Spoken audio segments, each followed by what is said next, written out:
Hello, and welcome back to another episode of Critical Reactions with your host, Bryan. We're going to wrap up this week with a special selection, which is where one of you tell me exactly what it is I need to check out. Today's special selection comes at us from Autumn Sphere, technical and modern melodic death metal from Russia. SunLess Rise Lost Path from their 2008 demo. There's an album version as well from their first full length, but I prefer the demo. So that's what we're going to check out today. Very cool artwork. Let's dig into this and see what SunLess Rise is bringing to the table today.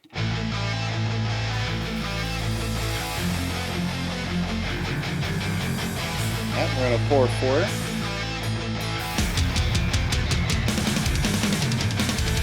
Really nice introduction to both the riff and the style. Beautiful way of introducing the listener to this core first section.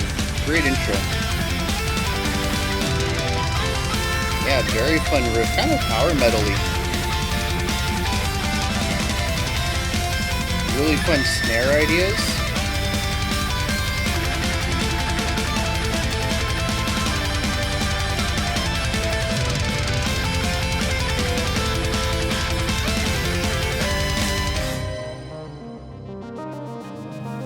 A little bit of synth, okay.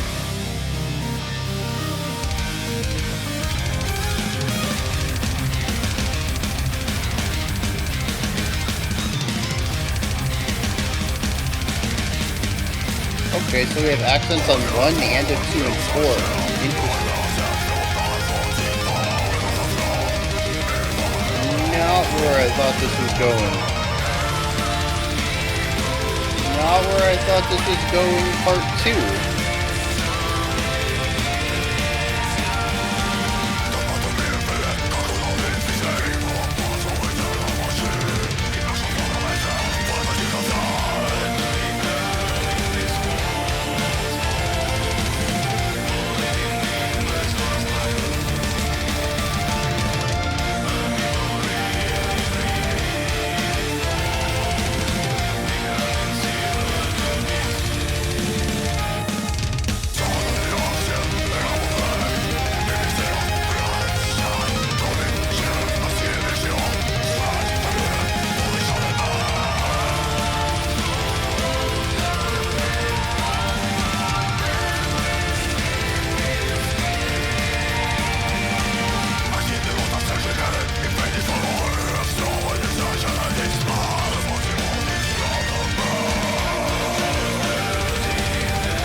Blast beats.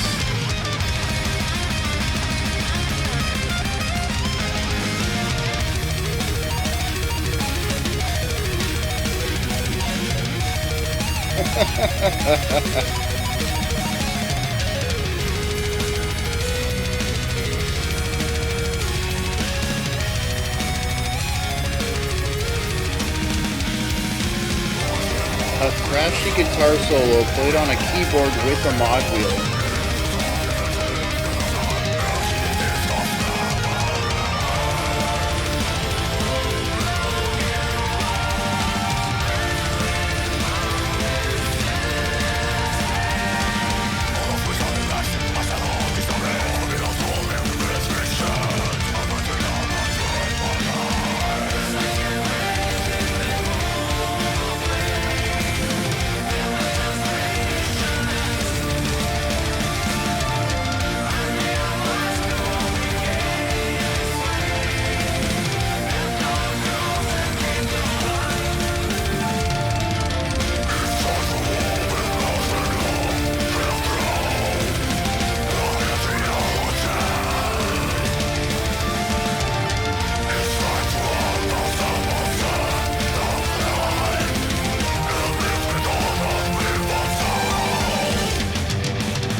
over?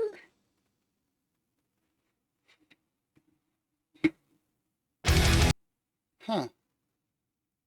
Yeah. Um, yeah, I'm gonna just say this. I was not expecting it to be over. I was enjoying it. I forgot to even clear out the queue because, as you just heard, it started to load up the next track on the album. Um,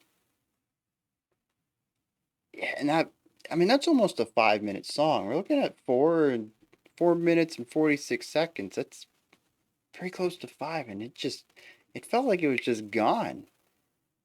Ah, man.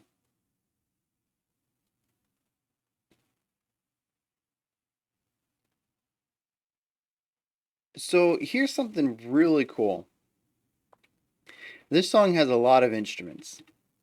We have growl, male clean vocals, some choir stuff. There's at least two, three vocals in that choir bit. One of them is there's like two male vocals and a female clean vocal. There's a guitar, maybe two guitars, the synth. I don't remember if I said that yet. Drums, bass. Um, just a lot of sounds, and they don't ever get stuck in a rut of what they're doing. The guitar isn't always foundational chordal stuff. The synth isn't always lead melody. The Even like when we look at production, the vocals aren't always above everything else. Sometimes they play secondary to another melody, which is very cool. Vocals tend to just get priority anytime they're present, especially if they're melodic, if they're clean vocals. And we don't always see that here. The drums shift between highly rhythmic concepts like the blast beats near the end and more melodic drumming where they can bring some flair to the table outside of their rhythmic element. Um, the bass, I didn't really hear a bass. That might be me. That might be them. Maybe they don't have a bassist. Maybe they just didn't produce it very high up. It is, well, I was gonna say I was gonna call out for its time period, but late 2000s, the bass was starting to make a comeback in mixes. So yeah, I can't even say it's a product of its time, but it is an EP, so it could be underfunded. It might have been produced at home. There's so many things that go into, especially your first EP. That there's funding and time and experience. There's a lot of things that go into it. So it's very possible that the bass isn't there. The bass just can't be heard in this mix, and maybe that's something they addressed in their full length album version of it. But yeah, like everybody just shifts all the time. Like when we get to that final big moment, um not our final section, which was like our last 20 seconds, but the one before that, um we had our growls, we had our keyboard above that doing this really fast like 16th note line. You really have to listen in for the guitars. I found it difficult to hear them. They are pushed way out on the mix. Left and right pan exclusively, way far away from the listener's ear. And I could really only hear the accented hits. And they were so muffled because I think they were also palm muted and just kind of brought down in the EQ a little bit, which is good. There's a lot of things going on here. You don't want to muddy things up too much, and they're honestly not that important because, at least from what I can tell, they're writing on a pedal note and accenting it every once in a while. They're basically laying down our root note below what the melody is doing. Not a super important job at the time. But yeah, so they're just writing a single note and accenting it every once in a while. But that's not just the only thing the guitars do, just like the synthesizer doesn't only do lead elements. Other parts of the song, the guitar gets to shred. In fact, our first verse, I think it was, our guitar was shredding behind our vocals. And then, of course, our guitar and our synthesizer trade off solos in our bridge. So it's just really cool hearing all of these elements trade off. Nobody really sits in a single role, which to me, that's kind of a big deal. I don't want to say all prog bands do one way or the other, but just it seems to me that in a lot of the, especially more modern prog metal stuff we listen to, as technical and as deep as they get with the music, they tend to not really explore instrumental roles too often. You're the bass, you're going to do this. You're the guitar, you're going to do this. And they write a bunch of different ideas for the instrument, but they never really leave that role. And for this band to just be like, hey, every 40 seconds, we're going to change this up. You're doing something different. You're doing something different. Um, I really appreciate that. I think that's fascinating. Um, not only just on a composition level, but on a listener level as well. It means that no instrument is ever going to get stale because they're always going to be doing something else. You wait 30 seconds and you're going to have something else tossed at you, which also lends itself into other elements of the composition, such as our vocals. We started off the track, and we'll probably touch a little more on the music after this section, but we started off in like a power metal feel. Um, and it didn't take very long for me to get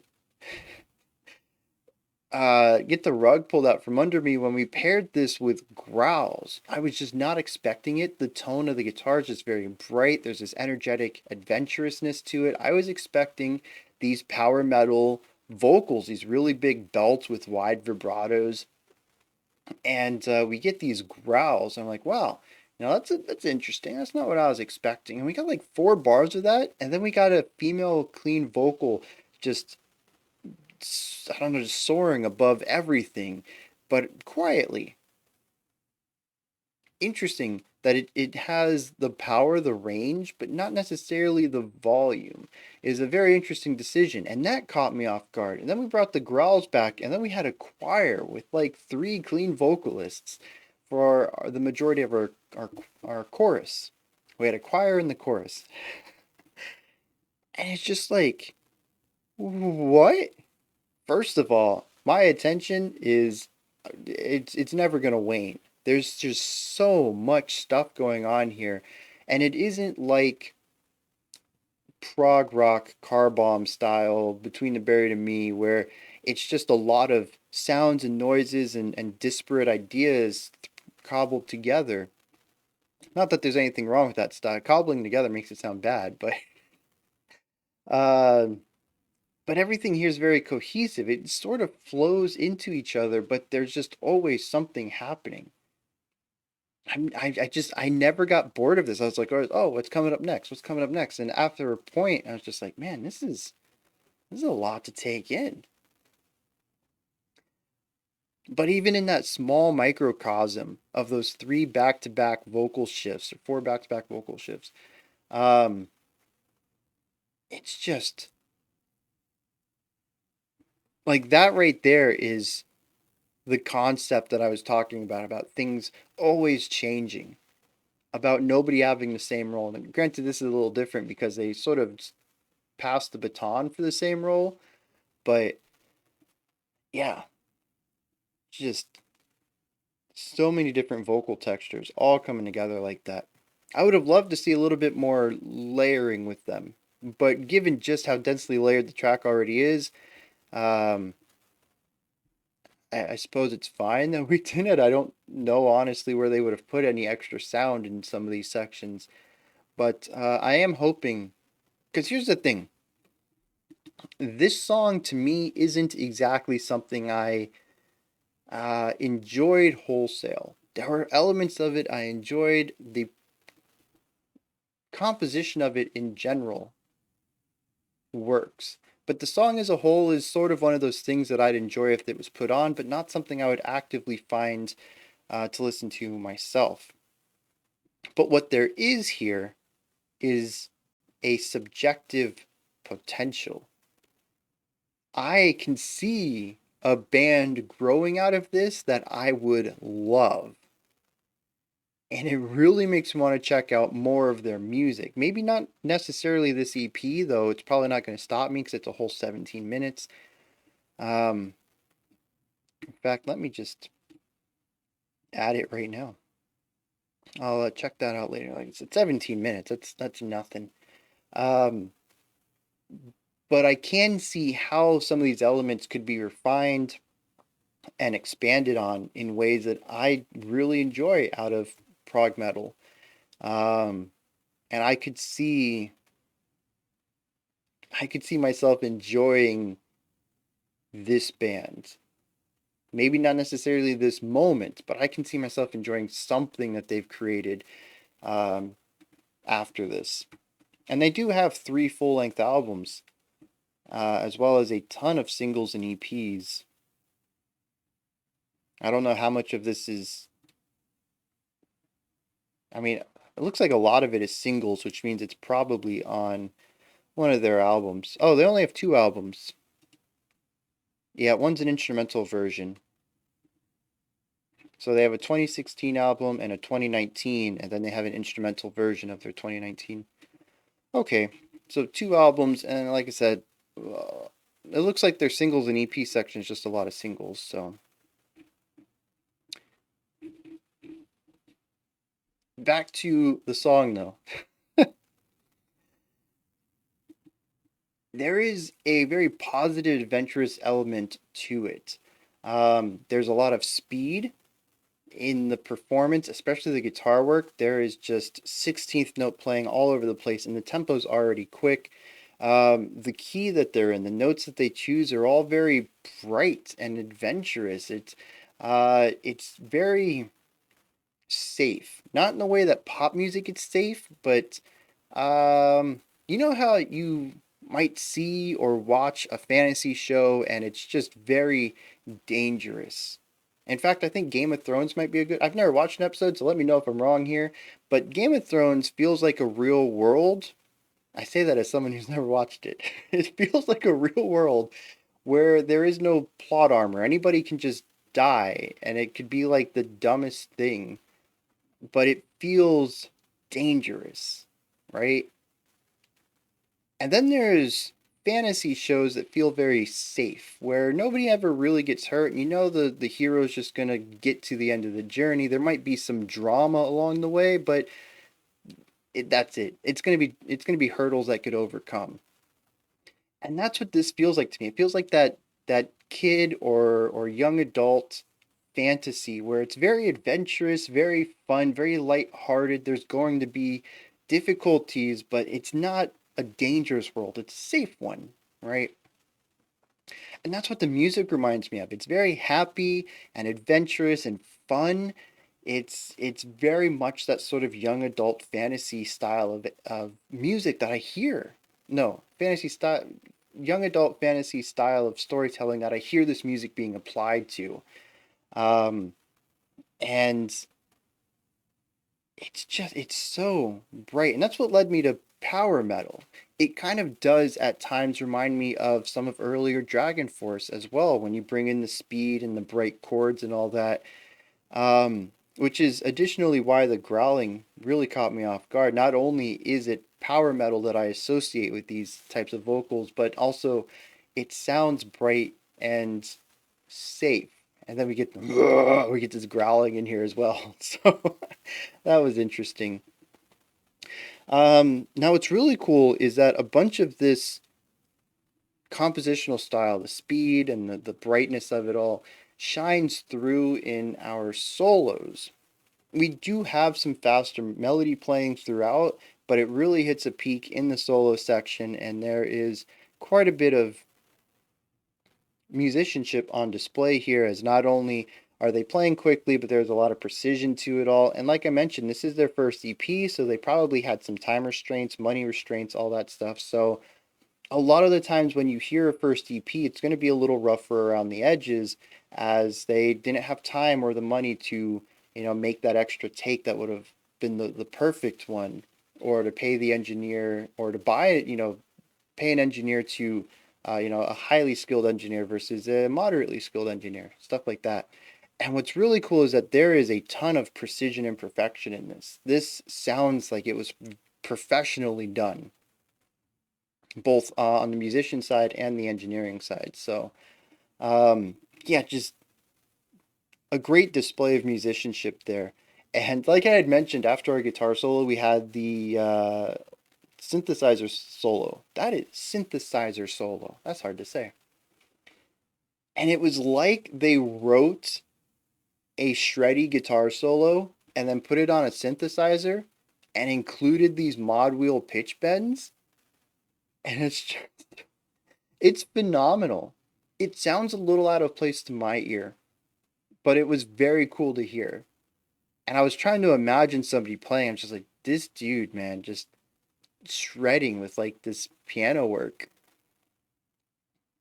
Wild, bonker stuff. Um,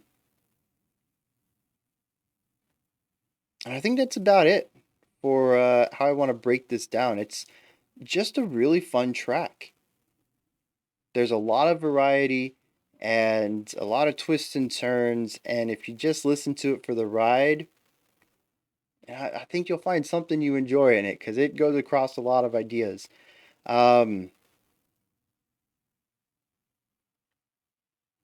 but that's kind of where it sits for me. Is it's just a fun ride, and I really see this band taking it from like the seven that it's at and really pushing into an eight or a nine with more refinement, more maturity, just that experience of releasing stuff. So I'm gonna hit some lyrics here, see what this is about, and we're gonna wrap this video up.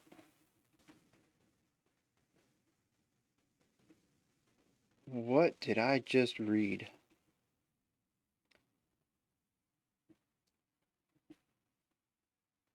So I'd called this a fun, safe, young adult style sound, fantasy sound. That's not what these lyrics are about. There's such a tonal dissonance here that it's really breaking my brain. Um, it's about discovering that you've disconnected with yourself, your wants and needs because you live in an industrial modern society, in which case a third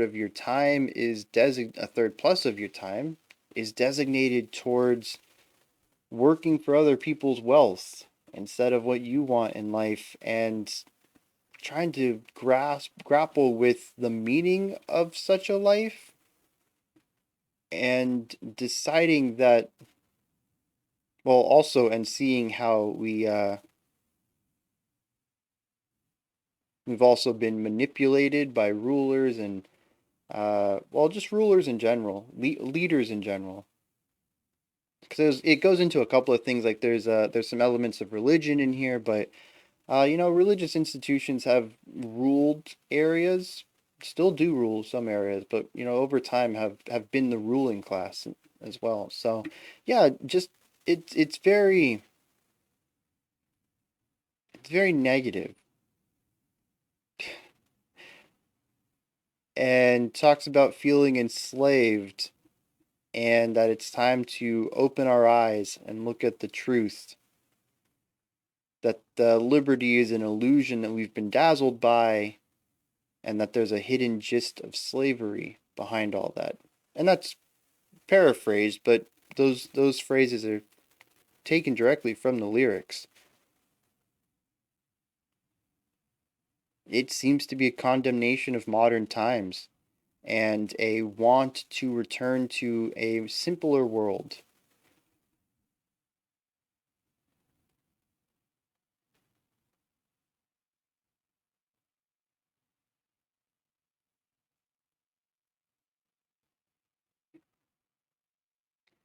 Yeah, like I said, there is such tonal dissonance here. I can't tie anything in the music thematically to what's going on in the lyrics.